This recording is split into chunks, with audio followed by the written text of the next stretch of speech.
voilà maintenant dans le 4e module de ce MOOC, qui concerne là plutôt le volet spécifique lié à la vente. Donc nous avons eu 3 MOOC, 3 séquences, 3 modules destinés plutôt à préparer, concevoir sa communication de prospection, etc. Et ici, il est question que je vous livre et que je vous donne un peu mes tuyaux et mes astuces pour apprendre à vendre en se respectant soi, en respectant son client, en respectant des valeurs éthiques. C'est très important. Et donc, voilà. J'appelle ça la technique du dauphin. Donc vous entendrez peut-être parler plus tard ou encore de la technique du dauphin. Technique du dauphin que, évidemment, je propose en alternative aux techniques plutôt classiques, celles qu'on n'a pas trop envie de pratiquer, donc aux techniques plutôt de requins, hein, les vendeurs, les tueurs, vous savez, ces mecs agressifs, je dis des mecs parce que moi c'est des mecs que j'ai rencontrés. Donc, comment est-ce qu'on devient dauphin? Comment est-ce qu'on fait de la vente dauphin? D'abord, ce qui est important pour un dauphin, c'est d'apprendre à écouter, faire travailler ses oreilles. C'est-à-dire, au lieu de venir chez son client et de faire proposer ses produits et de faire l'apologie du catalogue, d'expliquer exactement quelle est la gamme des produits que l'on propose, je préconise plutôt d'aller chez son client et de lui poser des questions, et de lui demander quel est son problème, qu'est-ce qu'il veut résoudre, comment veut-il, à quoi a-t-il pensé comme solution. Il a parfois pensé à des solutions concurrentes, c'est vrai, et alors c'est parce que pour le moment, il pense comme ça. Il est très probable que je puisse lui faire une proposition alternative. Pourquoi? Parce qu'en abordant la question sous l'angle de la solution plutôt que sous l'angle du produit proposé, j'ai plus de chances alors de placer mon produit. J'espère que c'est clair. Donc, la première chose importante pour un vendeur, une vendeuse, quand vous êtes en situation de vente, et si vous voulez aussi être à l'aise et respecter votre client et pouvoir travailler de façon éthique, eh bien, posez-lui des questions ouvertes. Faites-le parler.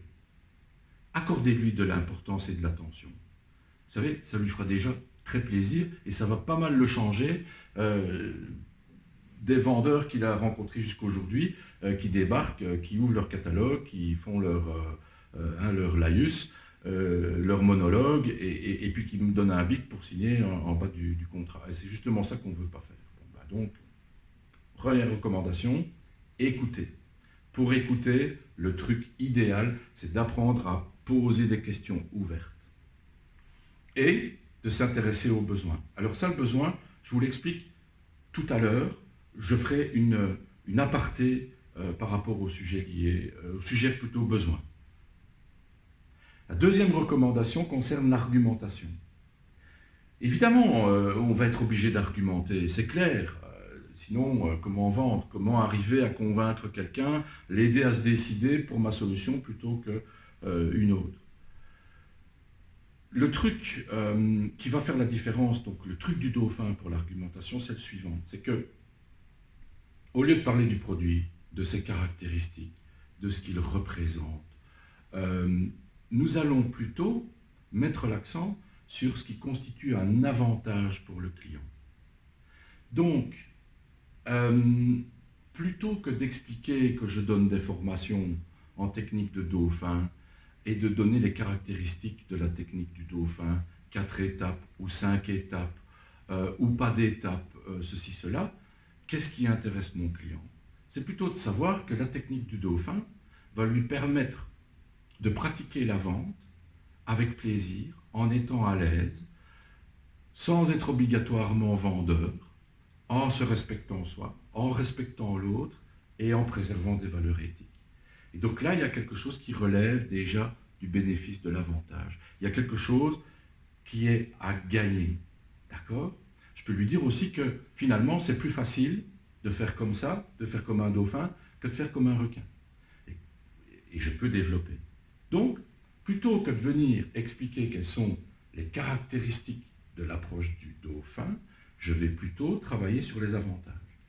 Donc, dans votre cas, plutôt, pour votre argumentation, plutôt que de réfléchir à comment vous allez présenter votre produit, réfléchissez plutôt à qu'est-ce qui constitue des avantages, des gains, qu'est-ce qui soulage les peines du client que je dois rencontrer.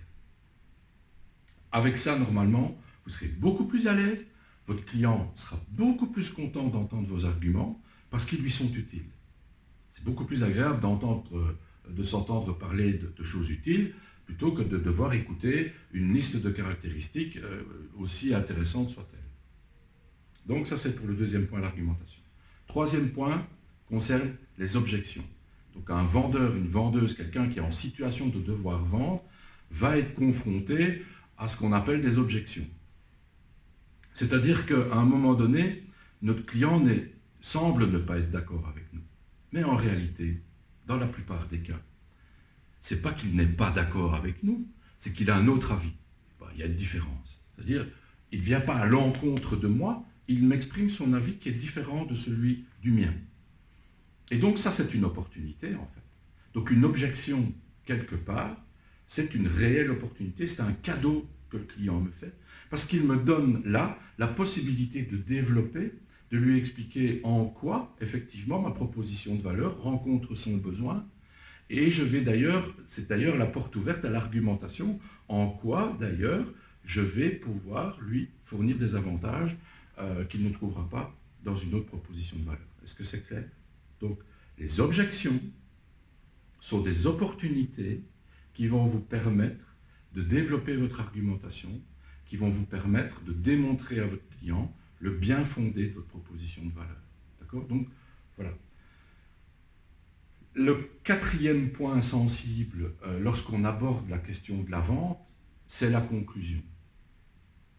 Alors, lorsque on me proposait de vendre comme un requin, parce que c'est ça qu'on m'a proposé d'abord, quand je suis arrivé dans une entreprise et qu'on m'a dit « Ah, tu es commercial, donc un commercial, c'est un requin, donc voilà, tu vas faire comme ceci, tu vas faire comme cela, comme les requins. » Je suis mal à l'aise parce qu'on me dit « Ouais, il faut conclure, hein, gars, tu dois conclure. Hein. » Et pour moi, ça voulait dire, bon sang, conclure tout de suite, mais attends, on est à peine en train de se connaître, de faire connaissance, et tu me demandes de conclure. Donc il y a un malentendu, il y a une ambiguïté sur le terme conclusion. Conclure pour un dauphin, ça veut dire ceci. Conclure pour un dauphin, ça veut dire passer un accord, se mettre d'accord sur quelque chose. Nous en sommes à notre première rencontre. Vous avez accepté mon rendez-vous, je viens vous expliquer quels sont les avantages et les atouts de l'approche du dauphin par rapport à une approche traditionnelle. Vous êtes plus ou moins OK avec ça, mais comme c'est la première fois que nous nous rencontrons, je vais vous faire une offre, par exemple. Vous allez me demander de vous faire une offre de prix. Eh bien, nous allons conclure qu'aujourd'hui, on s'est mis d'accord sur le fait que je vous fais une offre de prix. Nous allons nous rencontrer plus tard et nous allons conclure autre chose. Et puis, peut-être qu'à la troisième rencontre seulement, nous allons conclure le contrat. Et donc, conclure pour un dauphin veut dire terminer l'entretien par se mettre d'accord sur quelque chose, sur des actions à accomplir, sur des informations que vous allez transmettre, une documentation, que sais-je, se mettre d'accord sur quelque chose. Et c'est vrai, in fine, à un moment donné, nous allons conclure que on va effectivement travailler ensemble. Dans certains cas, je prends l'exemple d'un magasin où le client entre, il va demander si vous avez du fromage de chèvre, vous lui expliquez quels sont les 4 ou 5 fromages de chèvre que vous vendez, il va choisir celui-là, finalement la conclusion c'est lui qui l'a fait. Il n'y a pas de mal à ça. Et on sait que c'est conclu. Dans d'autres cas, vous allez devoir conclure. Et c'est un moment délicat, parce que la plupart d'entre nous, nous pensons que conclure, c'est mal. Conclure, c'est empiéter sur le territoire du client. Conclure, c'est contraindre le client.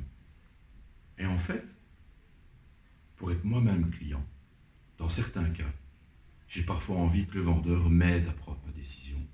J'ai parfois envie que le vendeur me pousse un petit peu, me dise « Allez, monsieur Nonin, faites-vous plaisir, c'est peut-être le moment de se décider. Que fait-il de mal ?» Il me fait plaisir, au fond.